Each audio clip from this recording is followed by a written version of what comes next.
Baik, assalamualaikum warahmatullahi wabarakatuh. Perkenalkan, nama saya Abdullah Muhammad Ramdhani. Di sini saya akan sedikit membahas mengenai novel Salah Asuhan karya Abdul Muiz.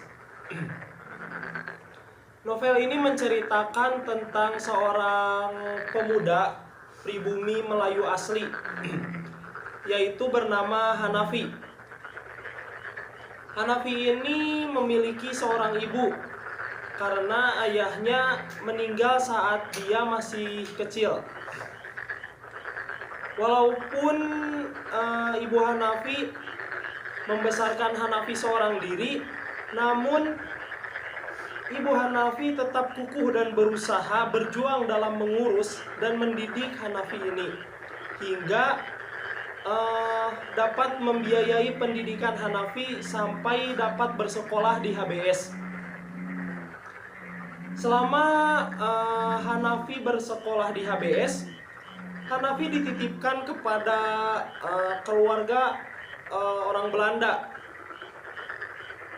Nah, selama berjalannya waktu, walaupun Hanafi ini seorang pribumi Melayu asli, namun tingkah laku Hanafi berubah karena terpengaruhi oleh kebiasaan kebarat-baratan. Nah, ketika Hanafi masih bersekolah di HBS, dia memiliki keakraban dengan seorang gadis bernama Kori. Kori ini seorang gadis keturunan Eropa. Nah, karena keakrabannya ini, mereka selalu melaksanakan aktivitas kesehariannya bersama-sama.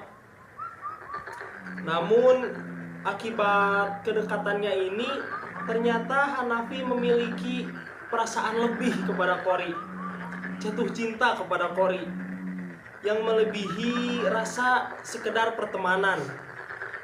Hingga pada suatu hari, Hanafi pun menyatakan perasaannya kepada Kori. Nah, setelah menyatakan perasaannya, Kori pun tidak langsung memberikan jawaban kepada Hanafi, karena sejatinya perasaan Kori ini hanya menganggap Hanafi sebagai teman biasa saja. Hanafi ini sebenarnya mendapatkan cinta yang bertepuk sebelah tangan. Nah, karena Kori menganggap Hanafi hanya sebagai teman biasa, Kori kemudian meninggalkan Solok, yakni tempat Kori tinggal, menuju ke Betawi. Ia meninggalkan surat untuk Hanafi, dan isi surat itu adalah ternyata penolakan cinta kepada Hanafi.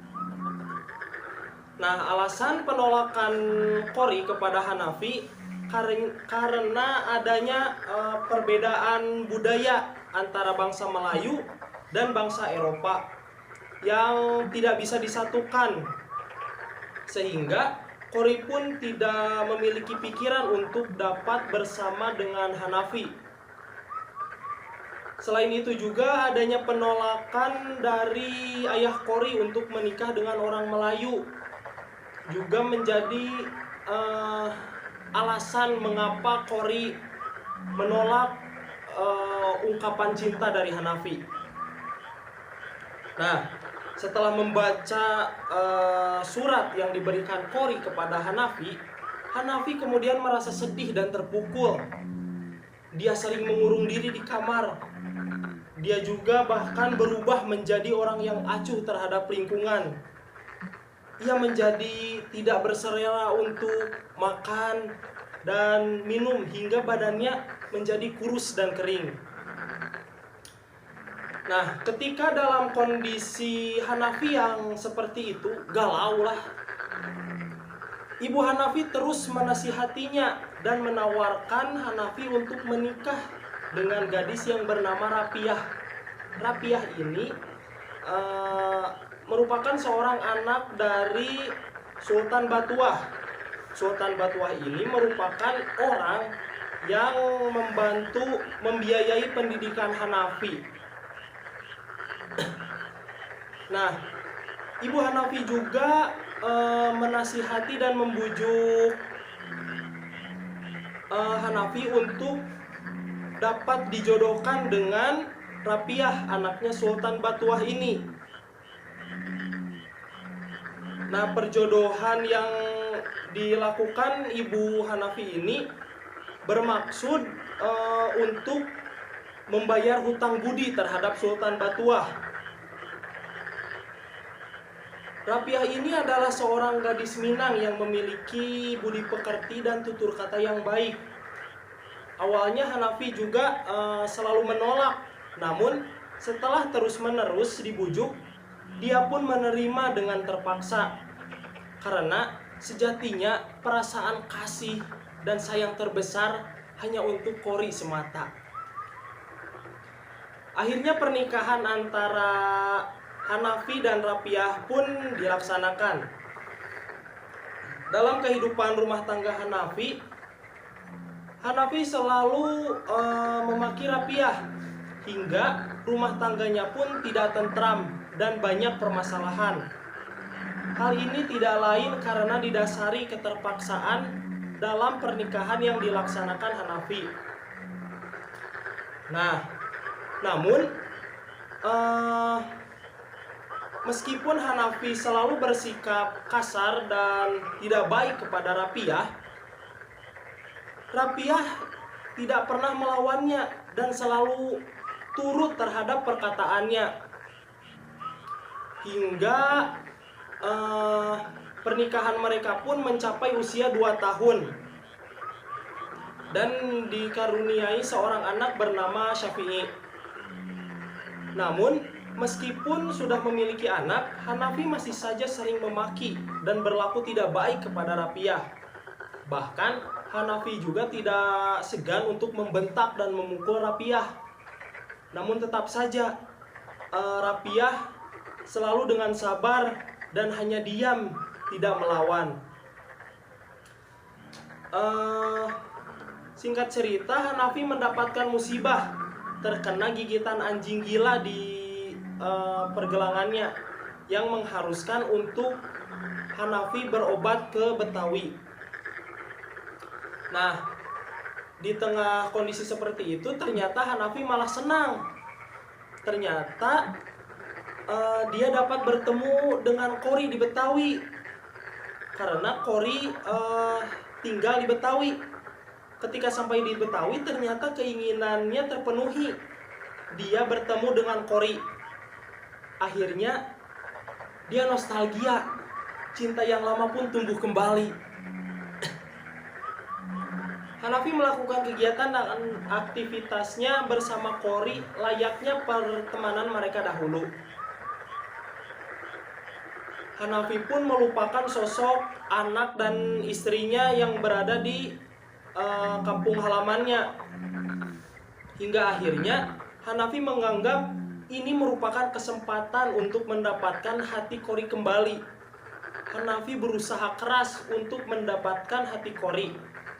Bahkan jika Qori mau menerimanya, Hanafi rela mengorbankan jati dirinya sebagai pribumi asli dengan menjadi warga negara Eropa. Akhirnya perjuangan dan keinginan Hanafi pun terlaksana.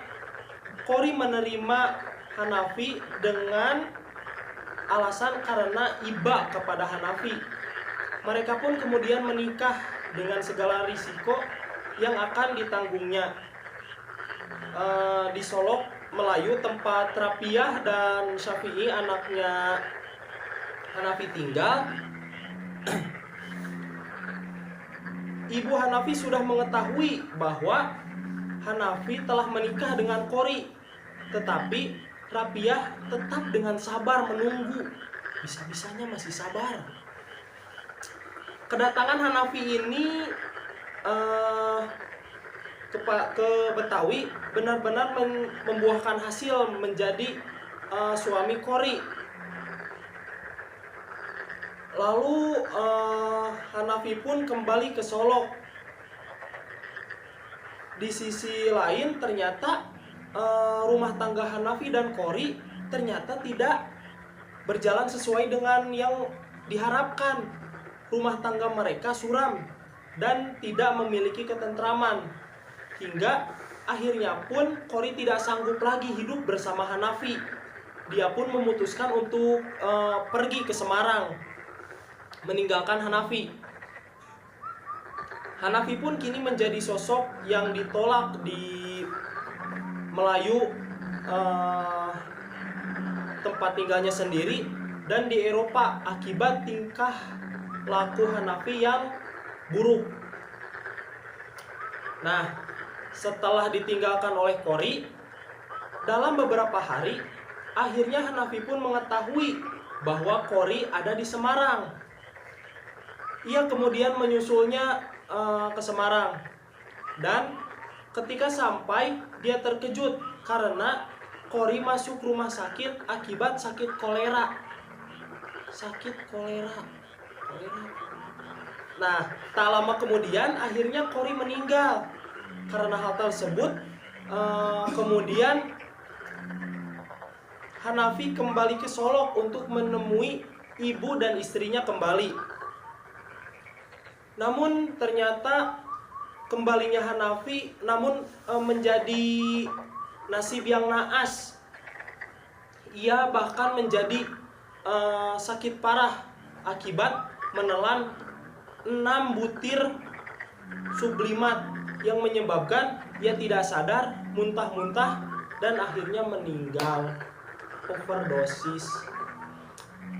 Sekian pembahasan mengenai novel Salah Asuhan karya Abdul Muiz. Nah, amanat yang bisa diambil dari novel ini,